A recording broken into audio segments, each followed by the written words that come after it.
ఆలయంలో జీవిత తత్వాలను వివరించే విధంగా 18 మెట్లను కూడా ఏర్పరిచాడు.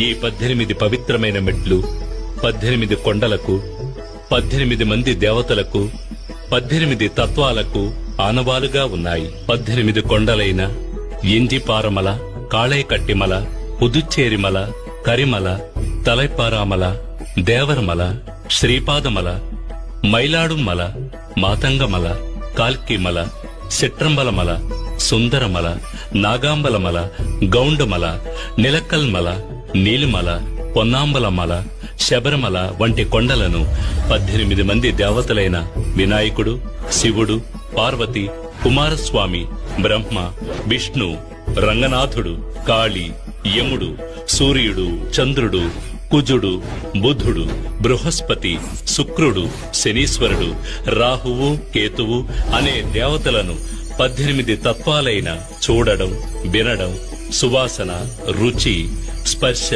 కామం, దురాశ, క్రోధం, లోభం, మోహం, మదం, మాత్సర్యం, డాంబికం, సాత్వికం, రాజసం, తామసం, విద్య, అవిద్య వంటి గుణాలను తెలియజెప్పే విధంగా స్వామి తత్వాధీనుడై ఉన్నాడని తెలియజెప్పడమే ఈ 18 మెట్ల ఉద్దేశం.